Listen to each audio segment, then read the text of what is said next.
안녕하세요. 산울입니다.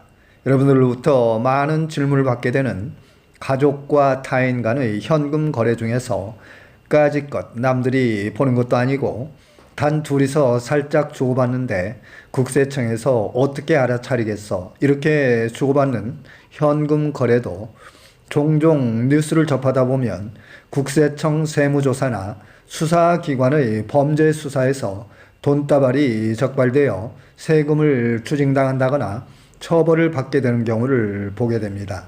그래서 이번 영상은 몰래 준 현금, 국세청에 딱 걸리는 3가지 이유라는 제목으로 여러분들의 궁금증을 해결해 드리는 강의를 진행하겠습니다.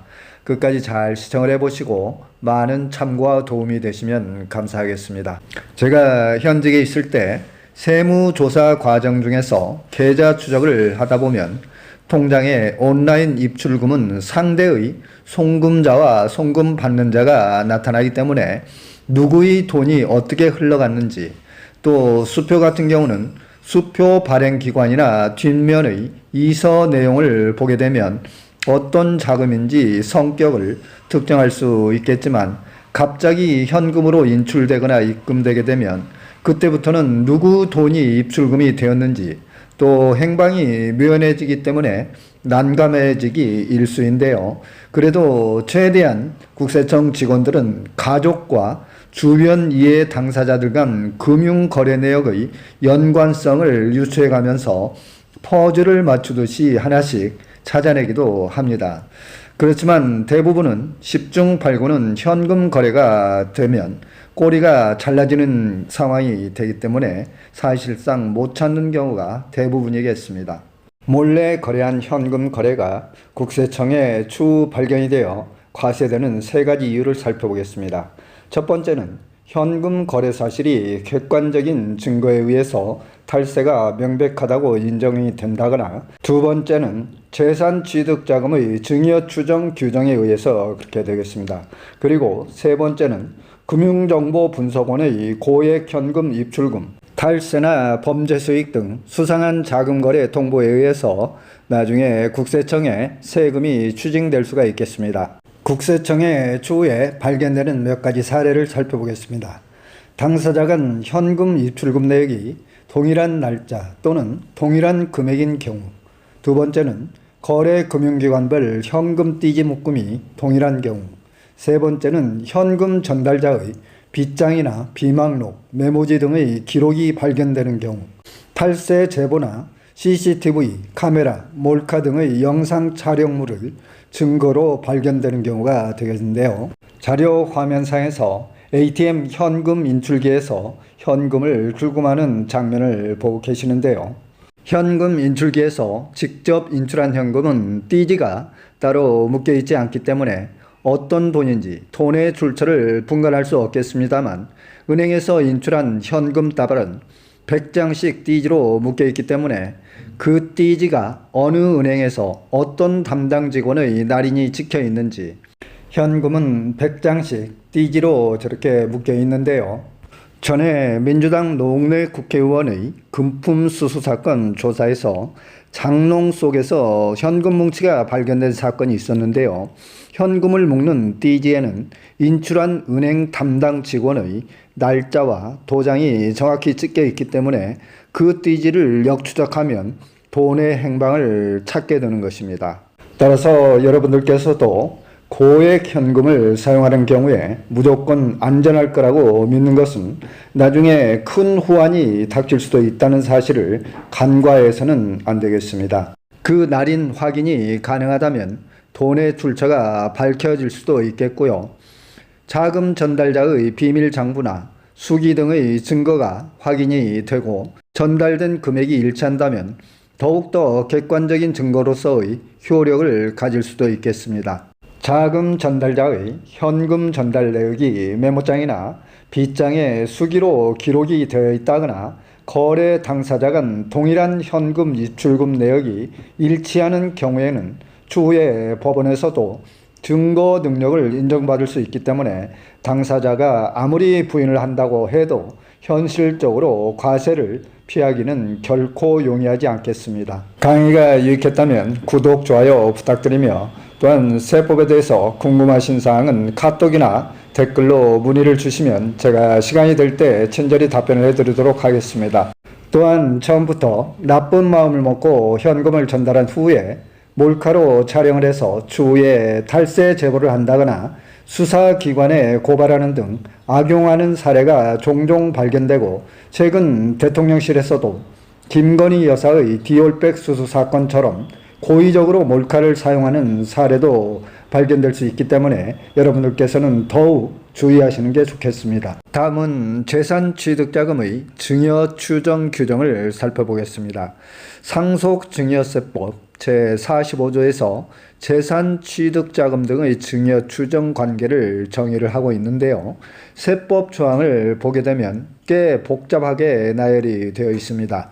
관련 규정은 화면상의 내용을 참고를 해보시고 제가 간단히 어떤 내용인지 요약해서 정리를 해드리겠습니다. 재산취득자금의 증여 추정이라는 것은 직업, 연영, 소득 및 재산 상태 등으로 볼 때 재산을 자력으로 취득하였다고 인정하기 어려운 경우로서 재산취득자가 증여받은 것으로 본다. 다만 취득자금이 직업, 연영, 소득, 재산 상태 등을 고려해 볼 때 일정한 금액 이하인 경우와 취득자금에 관한 충분한 소명이 있는 경우에는 이를 증여로 보지 않겠다, 그런 내용이 되겠습니다. 여러분들이 증여 추정 규정을 좀 더 쉽게 이해할 수 있도록 예시를 통해서 설명을 드리겠습니다. 예를 들어서 A라는 사람이 10억짜리 아파트를 매입한 경우에 그 취득자의 나이가 38세이고 직장 소득이 있으며, 따라서 근로소득 원천징수 영수증과 예금 통장 등 본인이 벌어들인 소득 증빙을 제시하는 경우에는 취득 자금을 인정해 주는 것이고, 재산 취득자가 나이가 현재 22세고 대학생이며 직장 소득이 없어서 소득 증빙을 제시하지 못하는 경우에는 증여 추정 규정에 의해서 과세를 하겠다는 그런 국세청의 취지가 되겠습니다. 따라서 소득이 없는 연소자 등이 부동산이나 주식 등 재산을 취득하기 위해서 그 취득자금의 흔적을 감추려고 현금을 사용하더라도 국세청은 그 자금의 출처가 본인이 노력해서 얻은 돈으로 취득하지 않았을 때에는 증여 추정 규정에 의해서 관련 세금이 추징될 수 있다는 것을 유의하시면 좋겠습니다. 국세청이 증여 추정 규정을 적용할 때는 전체 취득자금의 출처를 전부 소명해야 되는 것은 아니며, 그 재산 취득자금의 20%와 2억 원 중 적은 금액은 자금 출처를 설사 입증하지 못하더라도 증여 추정을 배제하는 한도 금액이 되겠는데요. 기타 자금 출처로 인정되는 범위나 증여 시기 등은 자세한 내용은 화면상의 표를 참고해 보시기 바랍니다.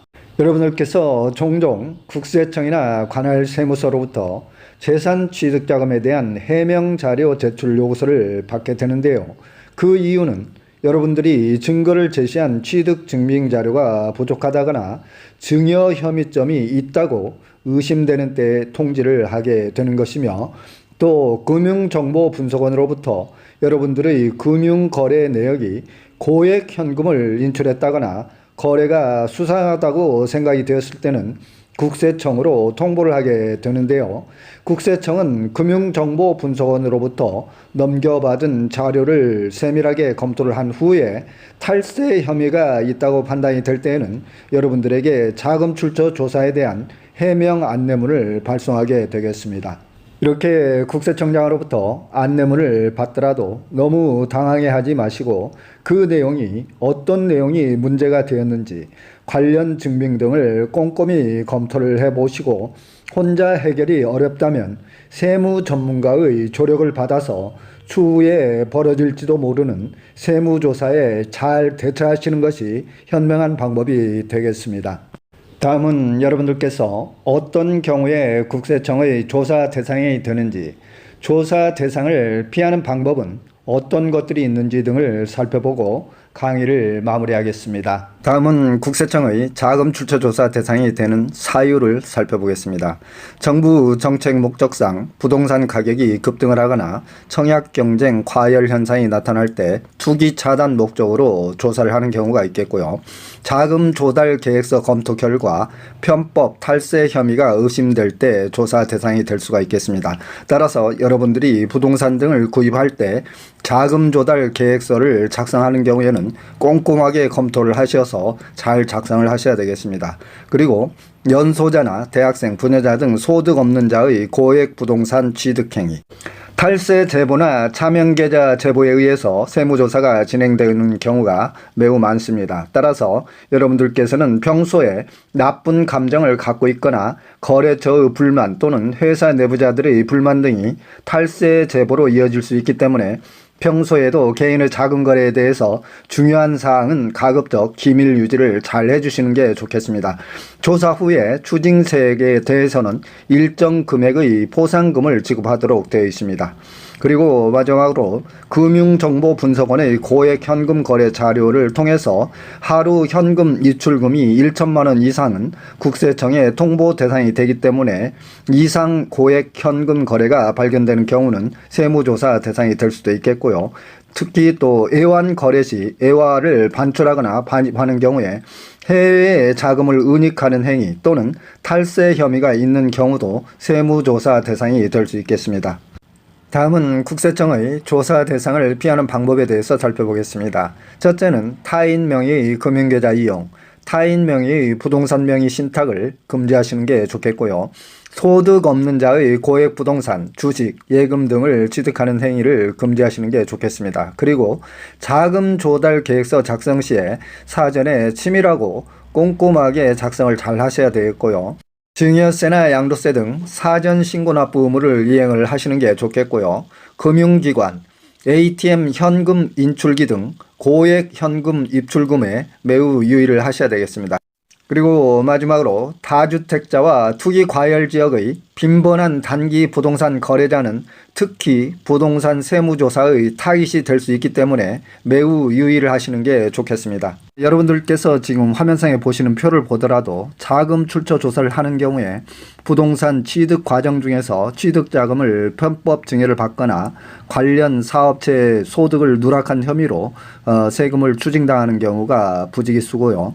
또한 부모의 법인 회사에 아들이나 자녀, 배우자 명의로 특수관계 법인을 설립을 해서 가공 매출을 수십억 원 끼워 넣기를 한다거나 가수금 등을 계상을 해서 허위로 계상하는 경우 또는 부모로부터 차입금을 가공 계상하는 경우, 예를 들어서 실제 차용 금액이 아닌데도 나중에 허위 차용 계약서를 작성을 해서 자녀가 부모로부터 교묘하게 편법으로 자금을 차용한 것으로 가장을 한다면 뒤늦게 자금 출처 조사를 받는 경우 무거운 세금을 추징당할 수도 있겠습니다. 따라서 여러분들께서는 명의신탁 등을 통해서 편법으로 의외 증여를 한다든지 허위 차용증을 작성하는 경우 나중에 적발 시 무거운 가산세까지 추징당할 수 있기 때문에 반드시 정상적인 가족 간 자금 거래를 통해서 국세청의 의심을 받지 않는 것이 세무조사를 피할 수 있는 가장 좋은 방법이 되겠습니다. 기타 부동산 세금에 대해서 궁금한 사항이 계시면 유튜브 상의 산울TV를 검색을 하셔서 양도세, 증여세, 종부세, 상속세 등 각 세목별로 자세히 강의가 되어 있기 때문에 참고를 해주시기 바랍니다.